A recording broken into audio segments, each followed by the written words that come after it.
الحمد لله رب العالمين والصلاة والسلام على أشرف الأنبياء والمرسلين أما بعد فأعوذ بالله من الشيطان الرجيم بسم الله الرحمن الرحيم إذ يقول لصاحبه لا تحزن إن الله معنا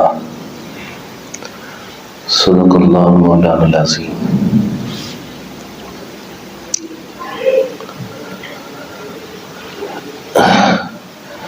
نبی علیہ السلام کے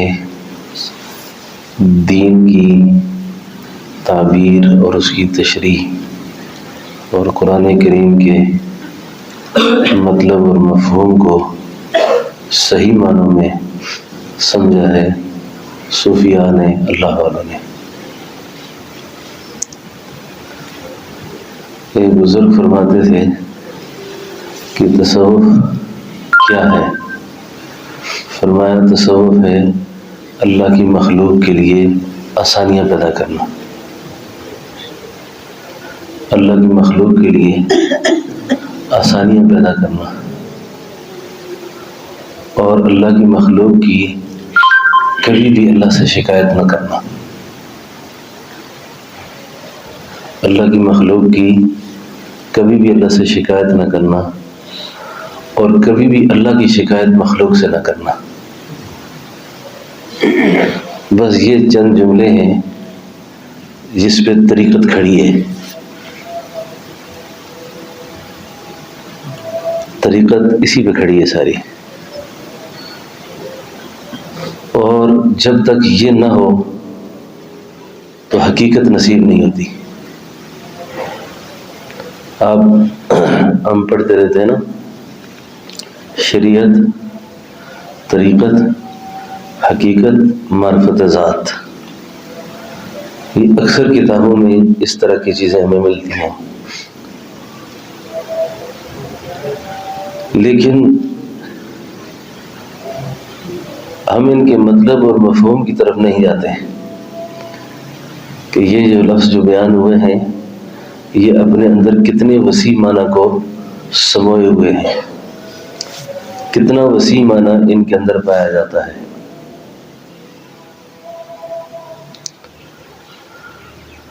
اللہ تک پہنچنے کے بے شمار راستے۔ کسی صوفی سے پوچھا، کسی عارف سے، کہ کتنے راستے ہیں اللہ تک پہنچنے کے؟ فرمایا جتنے ایک مومن کے بدن پہ بال ہیں۔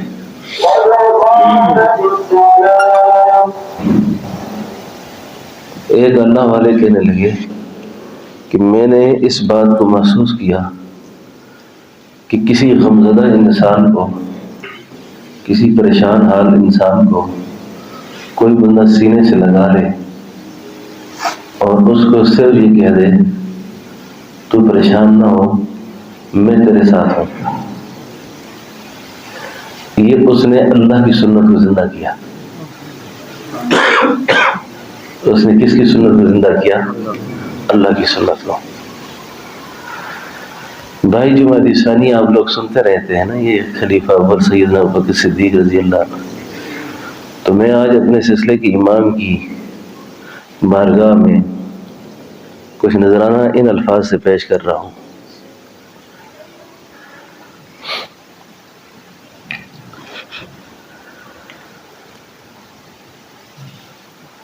کیسی خوبصورت بات اللہ نے فرمائی کہ آپ اپنے اس دوست سے کہیں، اذ یقول لصاحبہ لا تحزن، آپ اپنے دوست سے کہیں آپ غم نہ کھاؤ، آپ کو پریشان ہونے کی ضرورت نہیں ہے، ان اللہ معنا، میں آپ کے ساتھ ہوں، میں آپ کے ساتھ ہوں۔ تو کسی غمزدہ انسان کو تسلی دینا، کسی پریشان حال کا حال پوچھنا اور اس کو اس کے حال پہ تسلی دینا، یہ اللہ کی سنت ہے، یہ اللہ کے محبوب کی سنت ہے۔ یہ اللہ کے پیاروں کی سنت ہے. کتنا بھی کوئی پریشان انسان نبی کریم صلی اللہ علیہ وسلم کی خدمت میں آیا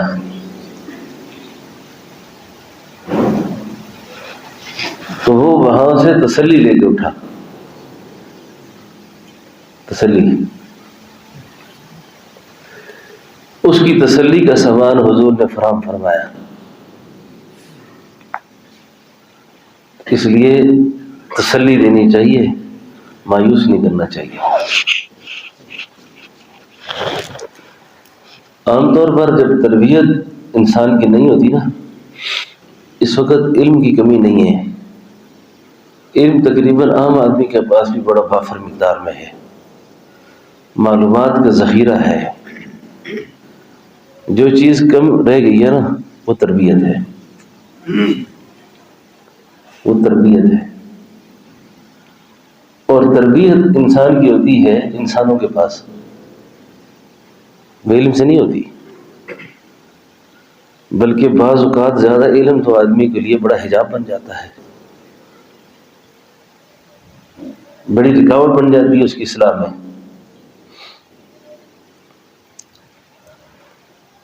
تو قرآن کریم میں اللہ رب العالمین نے سیدنا صدیق اکبر رضی اللہ عنہ کو تسلی دی. ایک تو ان کا مقام ظاہر فرمایا کہ ان کا صحابی ہونا قرآن کی نص ہے، کہ وہ رسول اللہ صلی اللہ علیہ وسلم کے صحابی ہیں. اذ اخرجہ الذین کفروا ثانی اثنین اذ ہما فی الغار اذ یقول لصاحبہ لا تحزن ان اللہ معنا. تو اس میں تسلی کی جو بات عرض کرنی ہے،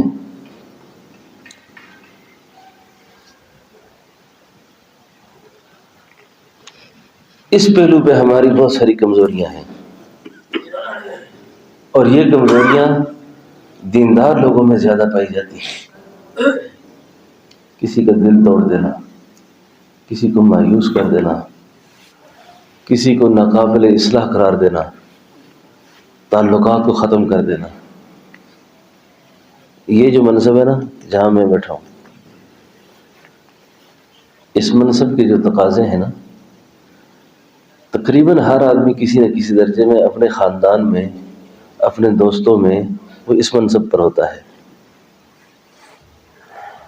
تو اس منصب کے جو تقاضے ہیں نا، ان تقاضوں میں ایک تقاضا یہ ہے کہ اس شخص کے دل میں اللہ کی دھرتی پہ کسی انسان کی قدرت نہ ہو،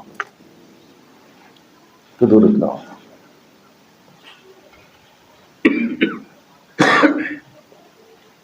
اور امکان کی حد تک اس نے کسی کو جان بوجھ کر ناراض نہ کیا ہو، اس نے خفا نہ کیا ہو. اگر اس نے کسی کی حق تلفی کی ہے، یہ واعظ کا حقدار نہیں ہے.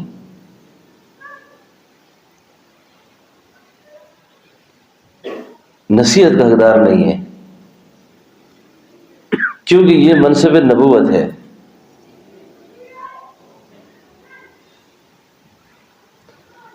تو منصب رسالت پر فائز ہو کر اس جگہ بیٹھ کر بڑی سختی سے منع فرمایا، کیونکہ آپ ساتھی پرانے سارے بیٹھے ہیں، سمجھدار ہیں، اس لیے یہ بات عرض کر رہا ہوں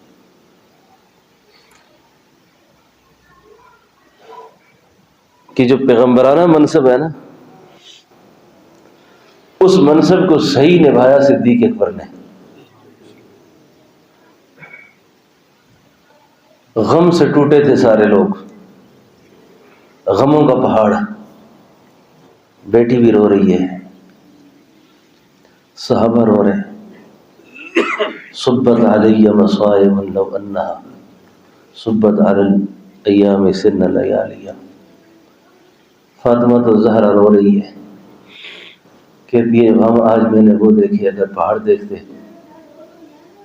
رات دیکھتے تو دن ہو جاتے، پہاڑوں پہ آتے تو ریزہ ریزہ ہو جاتے. سیدنا عمر تلوار لے کے کھڑے ہو گئے، سیدنا عثمان گم سم ہو گئے، صحابہ جنگلوں کو دوڑنے لگ گئے. کوئی شخص اس بات کو سننے کو تیار نہیں کہ حضور کا وصال ہو گیا ہے۔ اس موقع پر سیدنا صدیق اکبر نے امت کو تسلی دی۔ یہ ہے تسلی کا وقت، یعنی حال آیا، اب حال کے آنے پر بے خود نہیں ہوئے، آپے سے باہر نہیں گئے، اپنے سے باہر نہیں گئے، سب کو تسلی دی۔ وہ بڑا معروف خطبہ ہے،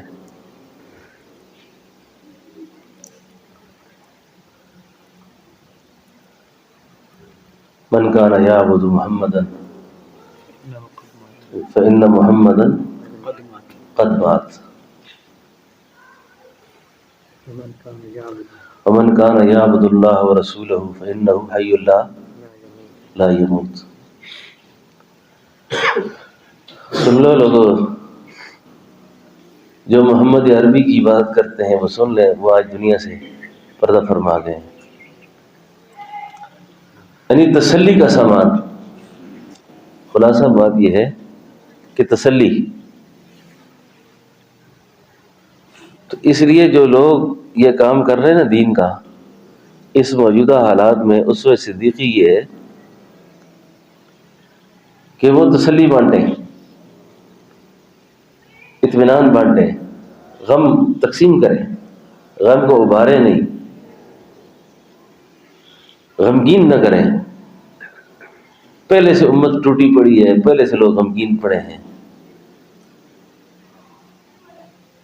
تو کبھی بھی مایوسی کی بات نہ کریں۔ اس شخص کے مقدر میں جو ہے اس کے ساتھ ہونا ہے ہوگا، لیکن جب میرے پاس آیا ہے تو میرے پاس سے اس کو جس قدر بھی سہولت مل سکتی ہو وہ سہولت اسے ملنی چاہیے۔ بات سمجھ گئے؟ تو میں بہرحال یہ نقطہ سمجھاؤں کہ اذ یقول لصاحبہ لا تحزن ان اللہ، عام طور پہ ہم لوگ غمگین کون نہیں ہے؟ کس کو غم نہیں ہے؟ غریب کو غم پیسے کا ہے، پیسے والے کو غم یہ ہے کہ مر جاؤں گا، رہ جائے گا، غم ہی غم ہے نا۔ نہیں تھا تو ایک غم ہے، مل گیا تو اور غم ہے۔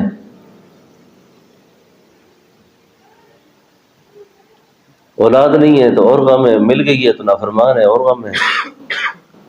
یہ قسم قسم کے حالات ہیں، قسم قسم کے حالات ہیں۔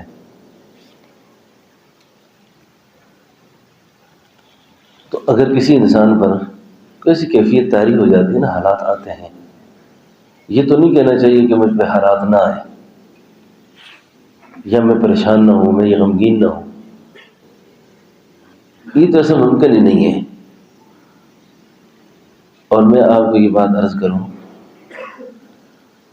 کہ ہمارے طریقے میں خاص طور پر یہاں چوں چرا نہیں ہے، اچھا یہاں ضبط ہے، یہاں برداشت ہے، سہنی پڑے گی، سہنی پڑے گی۔ آئیے تو برداشت کرو، ابھی ماننی پڑے گی۔ یہ گلے شکوے کرنا، اس نے میرے ساتھ یہ کیا تو اس نے یہ کر دیا، تو اس نے نہ کرتا تو نہ ہوتا ایسا، یہ سب اس کی وجہ سے ہو گیا ہے۔ وہی اللہ کی مشیت بھی کام کر رہی ہے، اللہ کا ارادہ کام کر رہا ہے، یہ سب اللہ کے کرنے سے ہو رہا ہے۔ اس لیے جتنا وقت آپ مخلوق کے ساتھ الجھنے میں ضائع کرتے ہیں، اس سے بہت تھوڑا وقت اللہ سے رو کے فریاد کر لیں، اللہ سے بات کر لیں، اللہ اس معاملے کو حل کر دیں گے۔ اپنے اپنے دل میں جو باتیں سوچ رکھی ہے نا، بس اس کو اس طریقے سے حل کرو،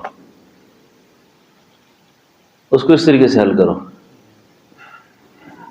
ہمارے حضرت صاحب رحمۃ اللہ علیہ کی خدمت میں ایک سیدھا دیہاتی آدمی آیا، اس نے ایک دن کہا حضرت میں بہت پریشان رہتا تھا، بڑا ہی پریشان رہتا تھا، بہت غمگین رہتا تھا، لیکن میرے ساتھ ایک بڑا عجیب معاملہ ہوا.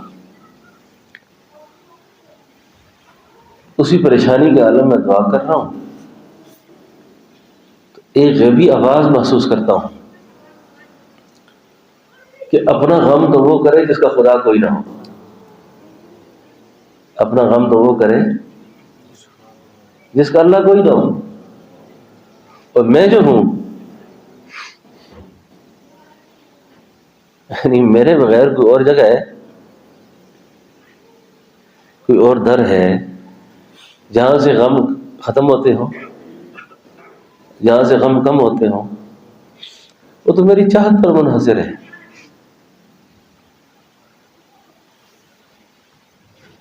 ہمارے پاس ذوق دعا نہیں ہے نا، ہم مانگتے نہیں اللہ سے.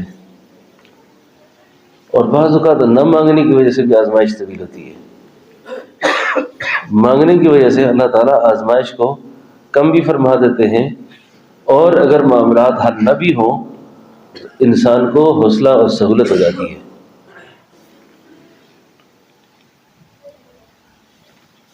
اور یہ بات بھی ذہن میں رکھیں، بعض لوگوں کو کا مانگنا اللہ کو اچھا لگتا ہے.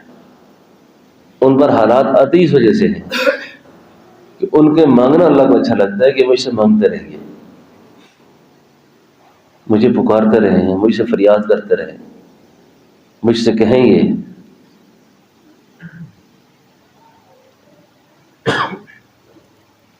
تو اس لیے موجودہ حالات میں یہ بات مضمون اس لیے عرض کر رہا ہوں کہ ان چیزوں کو دل و دماغ پہ سوار کرنے کی وجہ سے ہم بیمار ہو رہے ہیں. ذہنی بیماری. اور اکثر یہ جو دماغ پہ جو بھوت چڑھا ہوا ہے،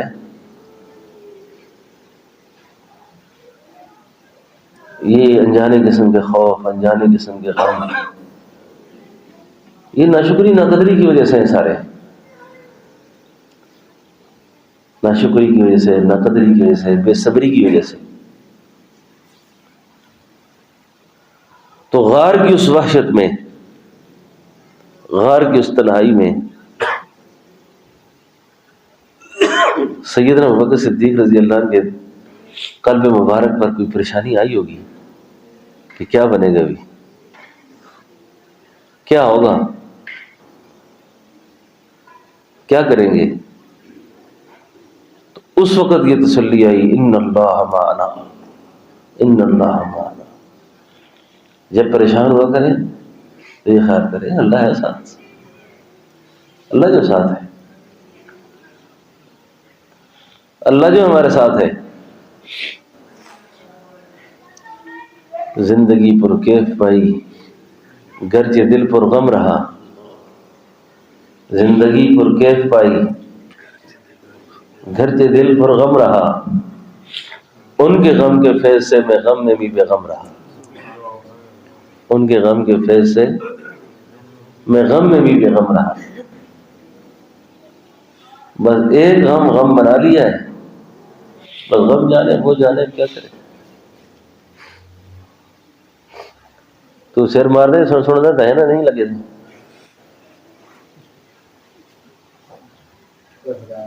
سونی ہی نہیں تھے.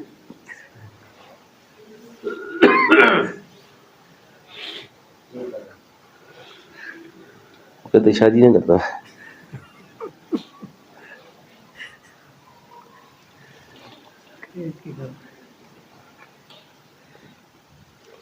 سمجھ آ رہی ہے آپ کو؟ یہ تھوڑا سا میں آپ کو جگانے کے لیے متوجہ کیا تھا. ہاں، کنور صاحب کو نیند آ رہی تھی نا، ٹھیک ہے نا. یہ بھی ہمیں اپنے بزرگوں سے ورثے میں ملی ہے، یہ چیز بھی، یہ بھی اسی وراثت کا حصہ ہے. یہ آپ کر سکتے ہیں کام، سیکھ رہے.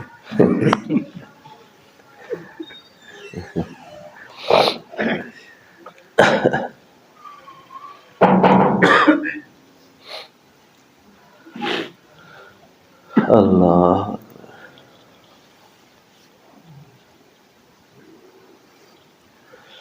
تو اسی طریقے سے پھر یہ آدمی کی زبان گلے کی طرف، شکوے کی طرف، اعتراض کی طرف بڑھتی جاتی ہے۔ پھر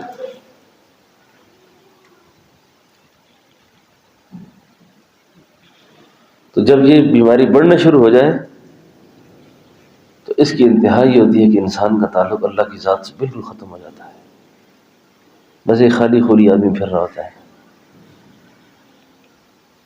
میں آپ سب کو ایک بات بارہا عرض کر چکا ہوں، یقین جانے یہ اتنا مبارک غم ہے اللہ کا،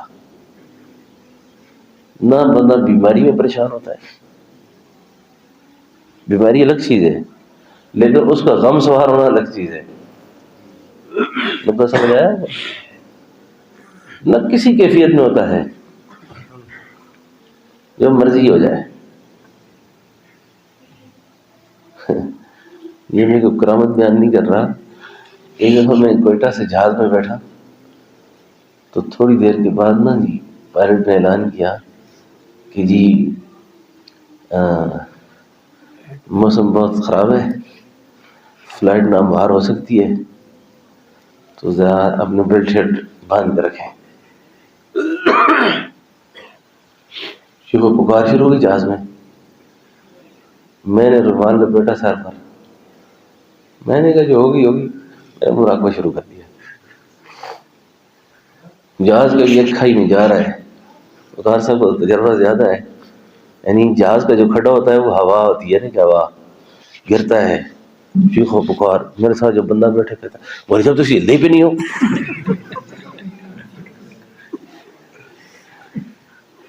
آپ ہل ہی نہیں رہے جگہ سے، آپ کو کوئی مسئلہ نہیں ہے؟ میں نے کہا کیا مسئلہ، آپ تھوڑے ہو چیخنے کے لیے؟ میں ابھی چیخ کر کروں تو کیا کروں؟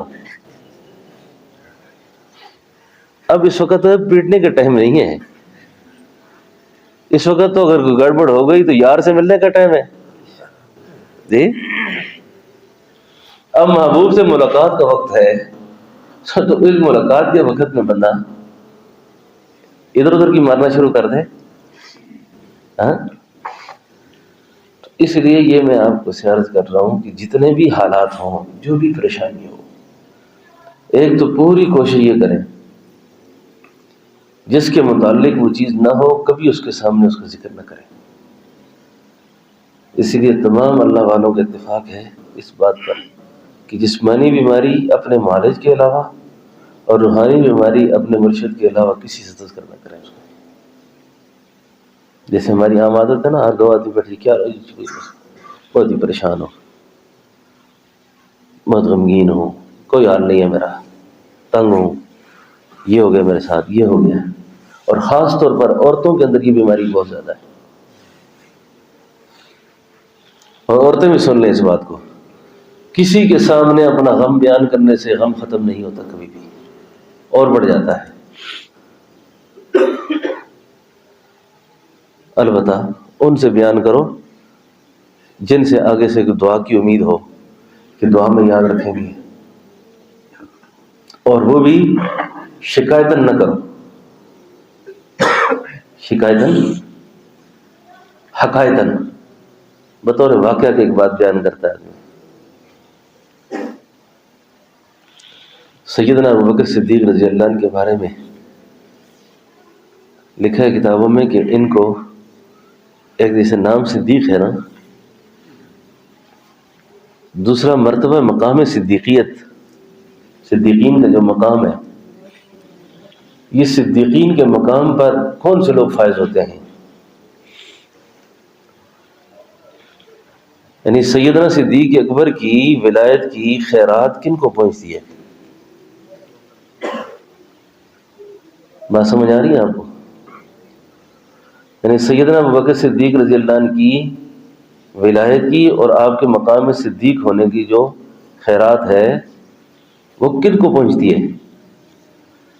کہ ان کو پہنچتی ہے جن کی زبان پہ گلہ نہیں ہوتا، جن کی زبان پر گلہ نہیں ہوتا، شکوہ نہیں ہوتا، گلے شکوے سے ان کو کوئی سروکار نہیں۔ اور یہ بھی کہیں میں پڑھا تھا کہ اللہ سے جو محبت کی علامات ہے نا وہ بھی ابوبکر صدیق سے سیکھنی ہے. کیسے؟ ابوبکر صدیق رضی اللہ عنہ کا جو نبی علیہ السلام سے تعلق تھا نا،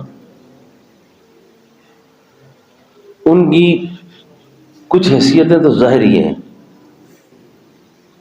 کچھ باطنی ہیں.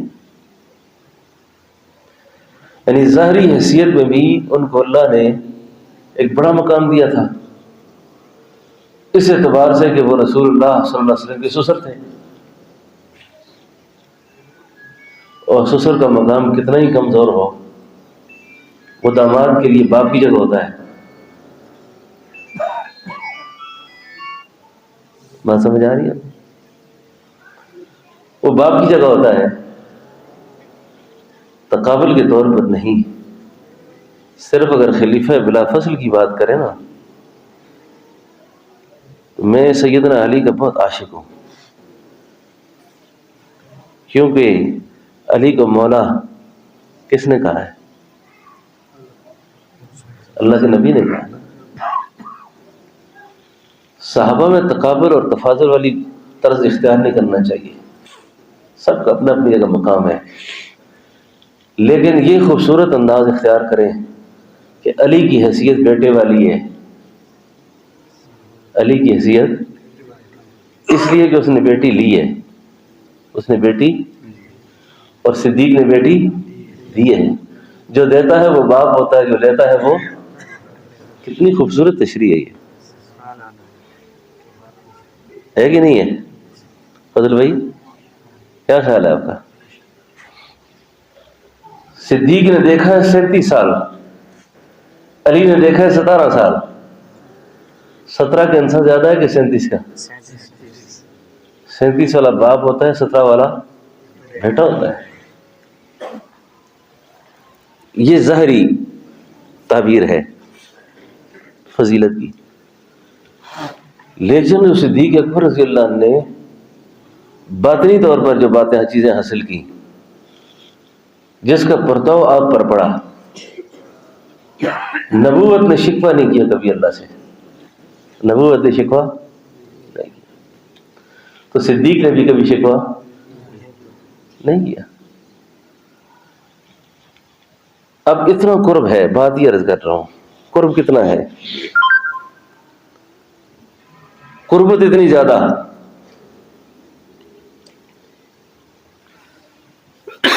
وہاں جو حرمین میں آپ جائیں نا، اللہ تعالیٰ مسجد نبی شریف کی زیارت کرا دے، سب کو زندگی میں بار بار کرا دے، سب کو اللہ بار بار لے جائے، اور آخری بار جب جائے نا تو اللہ محبوب کی قدموں میں جگہ بھی نصیب کر دے. ٹھیک ہے نا؟ سب کے کھڑکیاں دروازے بند، لیکن صدیق کا دروازہ بند. یہ فضیلت ہے آپ کی. تو کتنے کٹر بھابی آئے، انہوں نے بھی بند اس کو، ابھی تک وہ اسی طرح ہے، وہ نقشہ ابھی تک اسی طرح موجود ہے. کتنی قربت ہے. ایک دن جبریل امین تشریف لائے، آ کر کہنے لگے کہ اللہ کے پیغمبر ابوبکر صدیق آج ٹھیک ہو گئے. اگر آپ کو یہ بات یاد رہی ہو نا کہ صدیق کا مقام ملا کیسے، صدیقین کا جو مقام ہے نا، اولئک الذین انعم اللہ علیہم من النبیین والصدیقین والشہداء والصالحین، یہ مقامات ہیں. ان میں جو صدیقین کا مقام ہے، یعنی صدیقین کی خوبی یہ ہوتی ہے کہ ان کی زبان پر گلہ شکوہ اعتراض نہیں آتا. اب یہ جو فرمایا نا، ان سے جبریل نے جب خبر دی کہ ابوبکر صدیق ٹھیک ہو گئے تو اللہ کے حبیب نے پوچھا آپ کو کیا ہوا تھا کہ آپ کی صحت کی اطلاع تو ہمیں آج اوپر چاہیے کہ آپ ٹھیک ہو گئے ہو. اللہ اکبر. تو سیدنا ابوبکر صدیق فرمانے لگے حضور 8 سال ہو گئے دانت میں تکلیف ہے، 8 سال سے دانت میں درد ہے. کہا بتایا کیوں نہیں آپ نے؟ کون پوچھتا یہ؟ اللہ کے نبی پوچھ رہے ہیں. صدیق بتایا کیوں نہیں؟ صدیق اکبر کہتے ہیں محبوب یار کا گلہ کیا کرنا، یار کا شکوہ کیا کرنا، یار کا پھر کیا گلہ کریں گے؟ اور جب کہ تعلق اس نوعیت کا ہے، یہ بھی کسی عارف نے لکھا ہے کہ کسی صاحب دل سے کسی نے پوچھا تھا کہ صدیق میں اور نبوت میں کیا فرق ہے؟ ظاہر بات تو یہ ہے کہ سوال نہیں بنتا کہ صدیق میں اور نبوت میں کیا فرق ہے. صدیق صدیق ہے، نبی نبی ہے، لیکن پوچھنے والا بھی کوئی انسان ہوگا. اور پوچھنا کیا چاہ رہا ہے وہ؟ اس نے کہا یوں سمجھو کہ آقا کسی حوض پر کھڑے ہوں، آقا کسی تالاب پر کھڑے ہوں، اور اس تالاب کے اندر جو عکس نظر آئے وہ صدیق ہوں.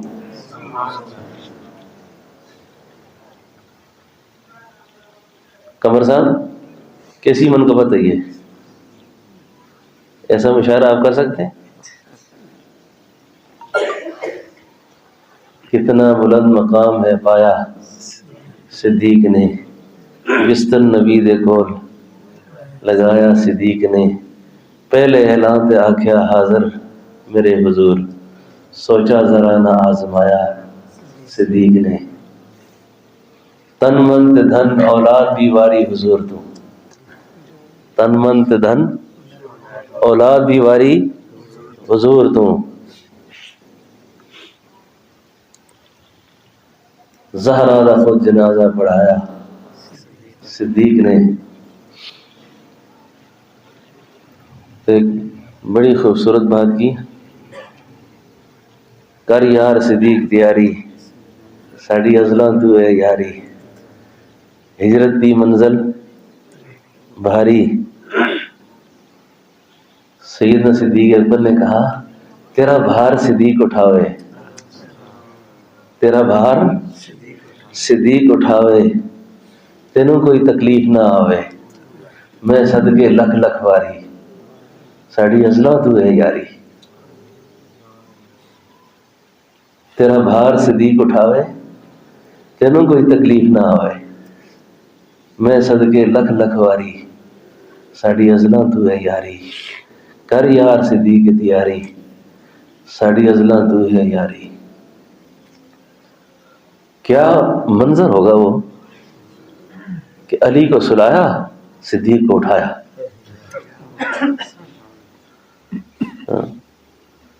جس کو سلایا وہ بھی عظیم، جس کو اٹھایا قربان جائیں عقیدہ اہل سنت پر،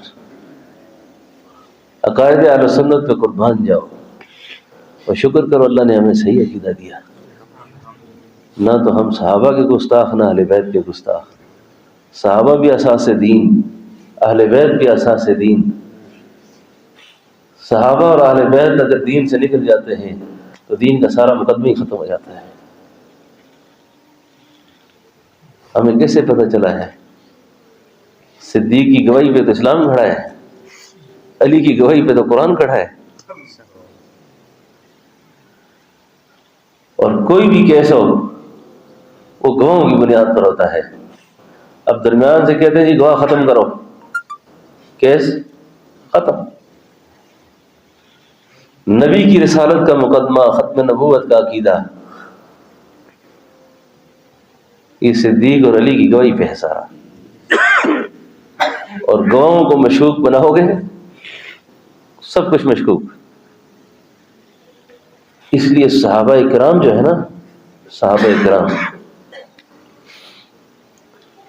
ایک بہت اچھی کتاب میری کتب خانے میں تھی، آج کل نہیں ہے، کسی کو ملے تو ضرور پڑھیں اس کو. اس کتاب کا نام ہے مناقب صحابہ.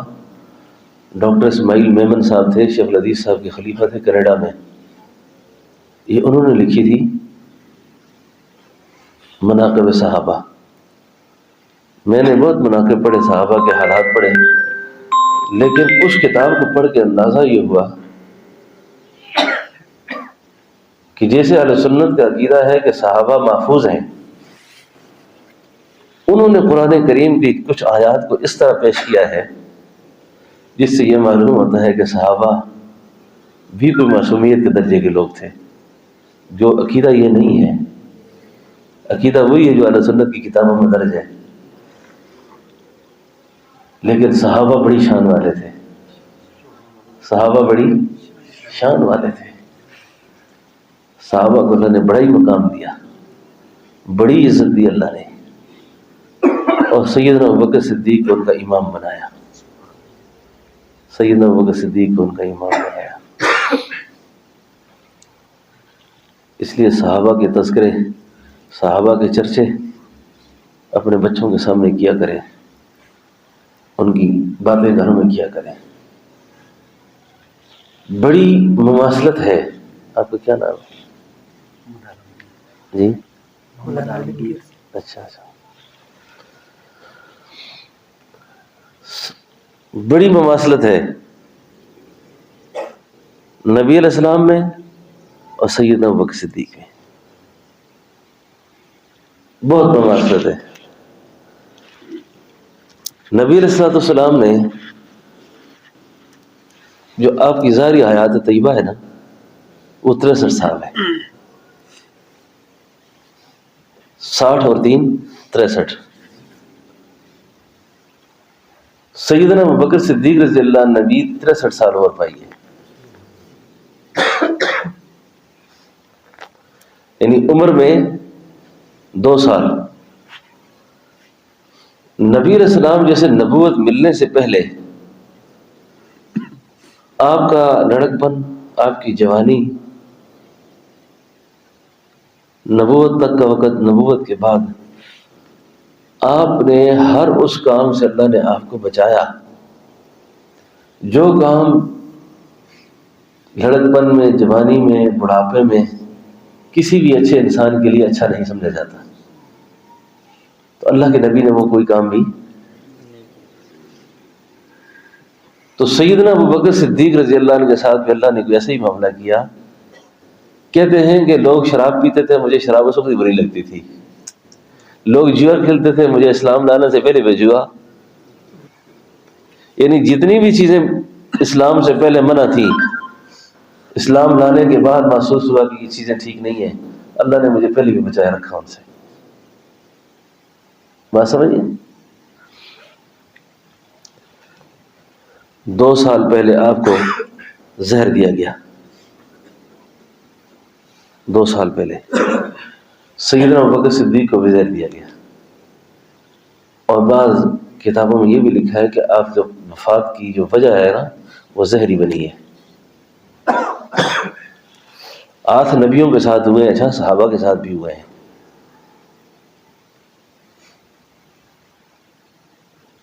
آپ پر بھی جادو ہوا. اہل علم میں بیٹھے ہوئے ہیں. پرانے کے زمانے کے کچھ بزرگوں کی ایک کتابوں میں نے ایک جگہ پڑھا ہے کہ وہ حضور پر جادو نہیں مانتے، حضور پر جادو نہیں مانتے. لیکن یہ ایک آدھ 2 آدمی ہیں، مفسرین میں سے بھی 1-2 آدمی ہیں. لیکن جمہور کی رائے یہ ہے کہ آپ پر جادو، اور جو یہ کہتے ہیں کہ نہیں ہوا، وہ کہتے ہیں کہ جادو کفر ہے. جادو اور کفر کا اثر نبوت پہ نہیں ہوتا، ان کی یہ دلیل ہے. تو ہمارے ایک بزرگ تھے، وہ کہتے تھے اگر جادو کفر ہے، اس کا اثر نبی پہ نہیں ہو سکتا، تو تلوار چلانا ثواب ہے. تلوار بھی چلائی گئی ہے نا، تلوار کا اثر آپ پہ ہوئے کہ نہیں ہوا؟ دندان مبارک شہید ہوئے کہ نہیں ہوئے؟ ہوئے نا. تو یہ کچھ مماثلت ایسی ہے کہ جو سیدنا ابوبکر صدیق رضی اللہ عنہ کے ساتھ، اللہ کے محبوب کے ساتھ یہ مماثلتیں ہیں. اور اس سے آگے چلیں تو بے شمار واقعات ایسے ملتے ہیں کہ جن میں حضور کی کے ساتھ سیدنا ابوبکر صدیق کی بڑی گہری مماثلت ہے. تو بہرحال ابھی ضرورت اس بات کی ہے کہ ہم ان کی بارگاہ میں اپنا ہدیہ بھی پیش کریں، ان کو اپنے اثار ثواب میں بھی یاد رکھیں اور ان کے چرچے بھی اپنے گھروں میں کریں، ٹھیک ہے نا؟